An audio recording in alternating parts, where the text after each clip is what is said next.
Okay, so let's talk about a clip from the Candace Owens show. And yes, unfortunately, that is a thing. Now, if you know anything about Candace Owens, you know that he absolutely hates transgender people, and is always saying some transphobic, explicitly hateful thing about this marginalized and vulnerable community.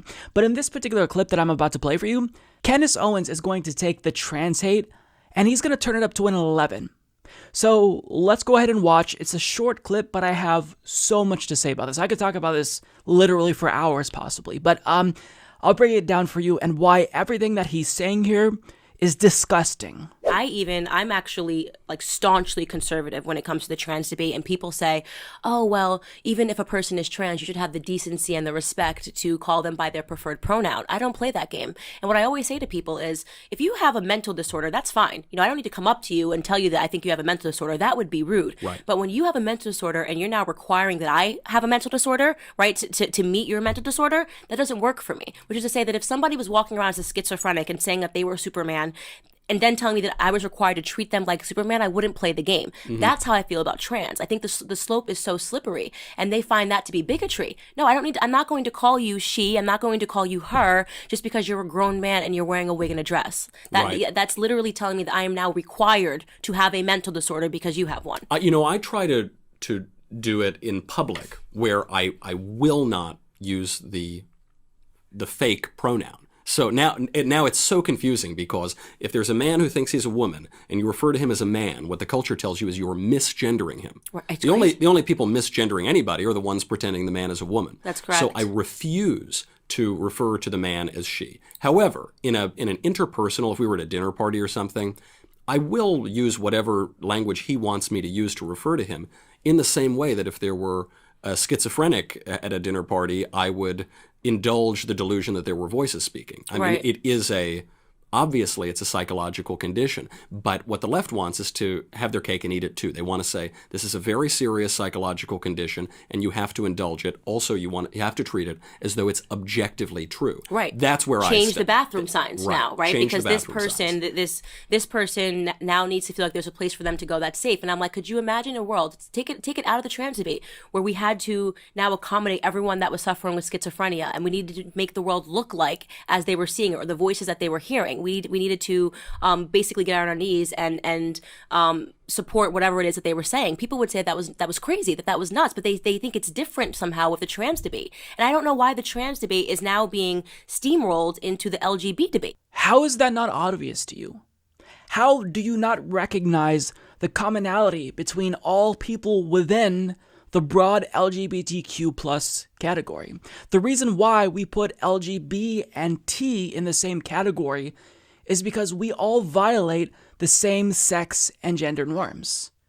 I don't know how she hasn't picked up on this yet, since she talks about it all the time, but I mean, when you are born, and let's say you're born with a penis, well, society ascribes a role to you. You're supposed to act masculine. You're supposed to be attracted to women and date women and have sexual intercourse with women. And if you're born with a vagina, you're supposed to act feminine and express yourself that way and wear dresses and have long hair and date men and be attracted to men. But not everyone fits neatly into one box. Lesbians, gays, and bisexuals, as well as transgender people and non-binary people, don't conform, but yet we still are discriminated against because we violate the same sex and gender norms that have been assigned to us at birth. That's why we put all of them in the same category. I don't even know how this isn't obvious at this point. But everything that Candace Owens says here, he takes the hate and he takes it further than ever before. And by the way, since Candace Owens isn't going to respect the preferred pronouns of transgender people, then I have absolutely no reason to respect his preferred pronouns. So I'm assuming that Candace would like to use she, her pronouns, but I mean, I'm not going to respect hers if she's not going to respect trans people's. So I will be using male pronouns to refer to Candace Owens, because if you want to be a dick to trans people, then you need to expect that there are going to be people that will give you a taste of your own medicine. So let's break down why what he said here is utterly fucking absurd. It's incorrect, And it's laughable. Like, this is stupidity that we just saw. Quote, I'm staunchly conservative when it comes to the trans debate. And people say, oh, well, even if a person is trans, you should have the decency and respect to call them by their preferred pronoun.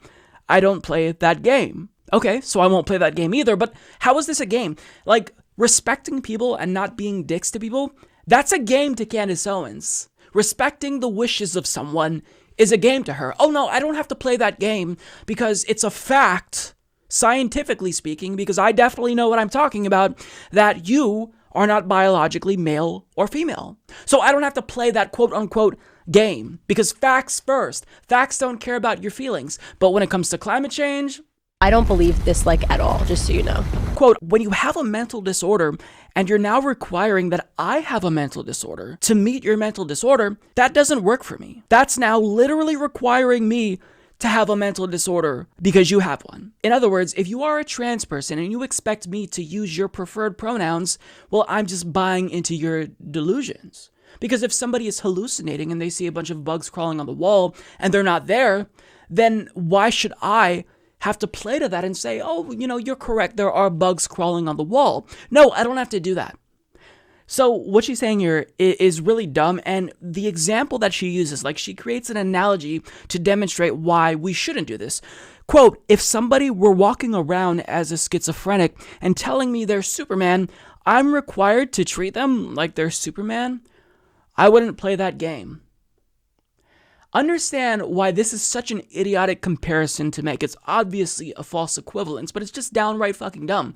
Like, there are people in the world that express themselves as either masculine or feminine, somewhere in between or somewhere outside of that spectrum. But there is nobody in the world who is capable of flying and having superhuman strength. Like, do you understand why these are not the same things, Candace? One of them actually is not realistic in the laws of physics. Like, somebody can't literally be Superman, but somebody can express a gender identity. We all do it. So what are you talking about? What are you even talking about? Obviously, this is a false equivalence, but understand what she's doing here. It's so stupid. She's essentially saying that gender dysphoria and schizophrenia, these are comparable. These are basically the same things. Take it from me, because I definitely know more than the American Psychological Association. I know more than the American Medical Association. So disregard what they say about gender dysphoria and mental health and listen to what I say. And what she says is basically, look, you've got to rip the Band-Aid off. You need to tell people that you were born male, so you're a man. Don't buy into their delusions, according to Candace Owens. I mean, what she's essentially proposing here is a type of cognitive behavioral exposure type therapy to trans people, where you believe that, the best way to overcome a mental health issue or something that you're fearful of, more specifically, is you get exposure to it. What she's saying is, if trans people are given the same type of recommendation, if we tell them, just be exposed to what makes you feel uncomfortable, that is your original gender that was assigned to you at birth on the basis of your sex, then obviously that's a way to overcome it. So I'm actually helping you. Because by saying, no, you're not actually a man, I'm exposing you to the reality of the situation, and that's good for you. Except there's a flaw with this line of thinking and why it's obviously a false equivalence. Transgender people have undergone the most extensive exposure therapy imaginable. They lived their lives as the gender that they don't identify with. They have a brain that is the opposite gender than the one that was assigned to them. So they've been exposed to it, and they didn't just willy-nilly decide, you know what, I think I want to try living as the opposite gender or a non-binary gender just to see how it feels. They've been exposed to it. So this is why I'm saying, when you start getting in the realm of psychology and you start trying to analyze or psychoanalyze transgender people, my response is, shut the fuck up, Candace, because you obviously have no clue what you're talking about. Don't you find it odd that plastic surgery can cure a mental disorder? This reminds me of, there was a subreddit before. I don't remember what it was called. It was either called Fat Hate or Fat People Hate. And essentially what the members of this subreddit would do was they would take pictures of unsuspecting overweight people, post it to the subreddit, And then everyone would make fun of them and say, wow, how disgusting it is that this person is overweight. Now, what's insane about this is people in this subreddit, they actually deluded themselves into thinking that they weren't just bullying people who were overweight. They were actually doing something good, because the idea was, if we just make fun of these people, that will give them the courage to change, because they'll see how disgusting we think they are, and then that will encourage them to lose weight. A problem, though, is that this doesn't work. Shaming people into doing what you think is best for them is never a strategy that is best for them. In fact, it's incredibly destructive. And as she says this about trans people, she acts like she's saying something revolutionary. Like, do you realize that for every historically marginalized and oppressed group in society, this has been the same response? Like, you're not proposing anything new and innovative. What did we say about gay people? It's a mental disorder.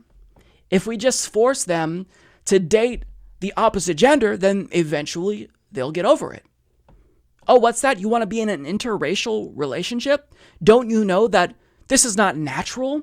So we should tell them directly that we disapprove. Oh, what's that? You're a slave and you think you should have equal rights as me, a white property owner? Well, I should tell you that you're being delusional here. I mean, what she's saying is completely old. It's been what we use to justify bigotry against marginalized communities. But what Candace Owens is saying is, look, I have the solution. We just have to treat transgender people like shit enough to where they'll detransition and then they'll go away and this won't be an issue. But it's incredibly hateful. You're literally encouraging hatred. You're encouraging hatred. And history is going to judge you, Candace, very harshly because of this. Now, I know that Candace Owens himself will be fine, right? Candace Owens is always going to be able to make money off of this grift so long as she remains committed to this right-wing conservative ideology, because there's going to be, a market need for her type of shilling. But for the people who watch Candace Owens, who actually respect her and take what she's saying seriously, they're going to make social media posts about transgender people and how horrible they are and disgusting they are. And then 10, 15 years down the line, when transgender people are actually fully accepted and have full rights, because that's going to happen, we will win this battle, then these people will get fired. They'll have to come out and apologize. But look, you don't even have to put yourself through all of this misery.